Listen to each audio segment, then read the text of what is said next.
Okay, well now that I've wasted 6 seconds, that was fun. Hey y'all, I'm Stephanie and welcome back to my channel. Today we are doing another tag video. This time it is the first date book tag. I was tagged by Joshana. Hey, I'll leave her link down below so you can go check her out because she's one of my favorites. She's my friend. Okay, question number 1. Awkward first date. A book where something felt off. It wasn't bad, it just lacked that spark for you. I'm gonna go with The Raven Boys by Maggie Stiefvater. I kind of raged out about that book just because it frustrated the ever-living crap out of me. But, honestly, like, it wasn't that bad. Like, in retrospect, I was probably shitting on it for no reason. I actually have a plan to read to binge the entire series in October. Because why? I don't know. Because it's got ghosts in it, and Halloween is a thing that involves ghosts, traditionally. Boo, spooky, spooky. So anyway, if you're interested in reading along with me, if you like those books and want to reread them, or if you've also never read them but want to, come with me and you'll see a world of books about I don't know what. Let's pretend that never happened. Question number 2. A cheap date. Cheap first date. Oh my god, why am I so bad at this, you guys? Question number 2, cheap first date. A book that turned out to be less than you wanted it to be. For this one, I'm going with A Monster Calls by Patrick Ness. I am not saying the book was bad. I just anticipated it to be like this blow my mind, so good, I understand all of the hype kind of book, and for me it just kind of felt a little flat. Question number 3, well-prepared first date. A book that was better than you expected. Most recently, I read, finally, holy crap, catch up with everybody, Stephanie, jeez Louise, We Were Liars by E. Lockhart. I had heard a lot of mixed reviews about this book, but I didn't actually know anything about it going in. It was super short, flew through it just in a few hours, and there is a thing that happens in that book, and I don't want to spoil it for anybody that hasn't read it, because to me, like, not knowing this thing that happens, that book fucked me up a little. That book fucked me up a little, you guys. Question number 4, Hot But Dumb. A book that's really pretty on the outside, but not so hot on the inside. For this one, I'm going to go with Meddling Kids by Edgar Cantero. The cover of that book, to me, is just, like, absolutely spot on. I cannot say enough good things about the cover of that book. The story itself, like, actually, no, the story was fine. Everything about the book was fine, except the writing style was just, and I'm not even going to say it's bad, but the writing style was just not for me, and it was really hard. Like, I had to force myself to power through that book. And that's always kind of a bummer, isn't it? Like, you don't want reading to be a chore. It's a thing you do for fun. So when it's not fun, it's frustrating. Question number 5, Blind Date. A book you picked up not knowing anything about it. We Were Liars by E. Lockhart. I know that the book has a lot of mixed reviews. There are some people that really liked it and some people that didn't like it so much. It's a short book. I mean, like, your local library probably has it if you don't feel like paying for it, or, like, if you have friends that read, somebody's probably got a copy, because it seemed like it was everywhere for a little while. But it's super short. I recommend giving it a shot. Like, don't depend entirely on what everyone else says about the book, you know? Like, don't read into much to the, you know, like, naysayers. Just give it a shot. You might like it, and if you don't, it wasn't that long. It's less than 300 pages, like 200 something pages.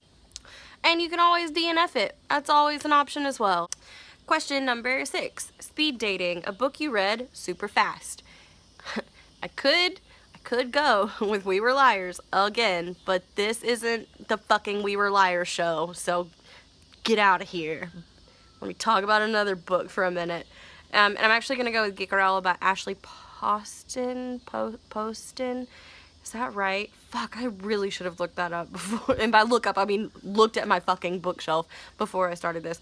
Yeah, I don't know, Geekerella. It's a super cute cover. It's a super cute story.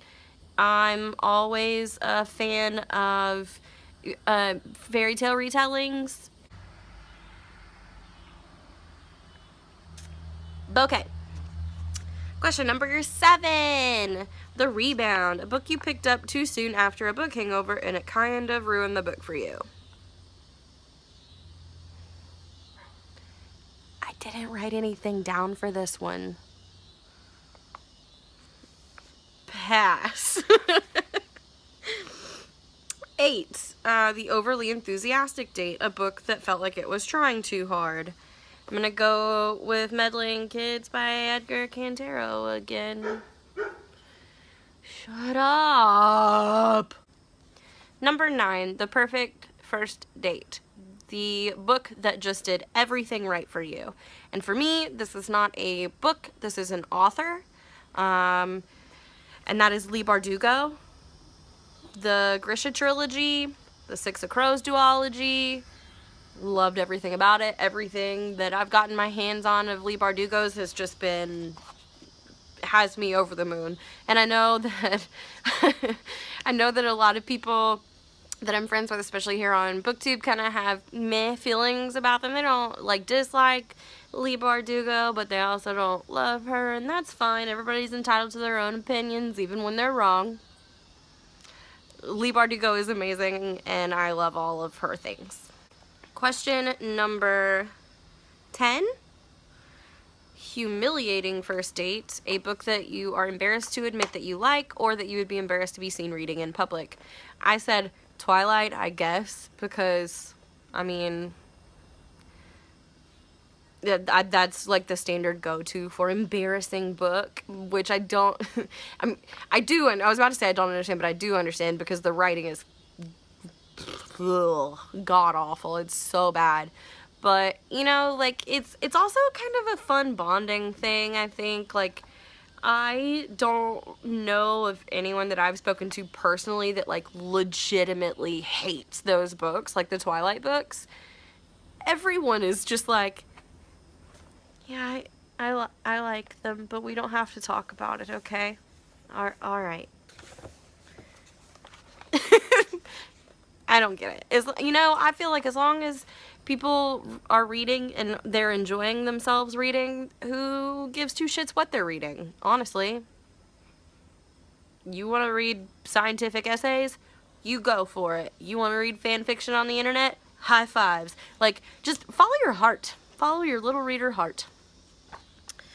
And that's it. That was the last question for this tag.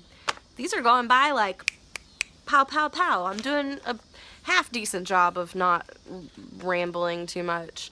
I do feel like I'm looking in my viewfinder too much, so it drives me crazy. I'm really sorry about that. Anyway, it's time to tag people, because that's a thing that happens at the end of tags. In this one, I can't tag Jashana because she tagged me. So I'm going to tag Dan from Dan and His Books, because do you do tags? Well, if you get a wild hair up your ass and decide you want to, now you've been tagged in one.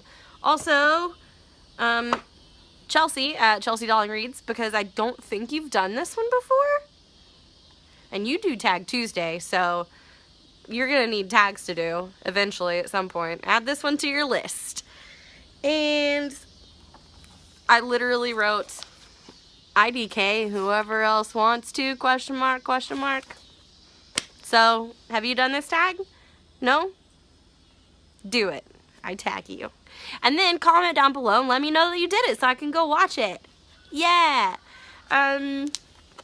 Cool. I'm not going to keep you guys here. I have another video I'm going to film. Not even doing that thing where I'm like sneaky changing shirts in between. Nope. Got this shirt. It's new. I like it. We're going to wear it for all the videos that I do today. Okay. Bye, y'all.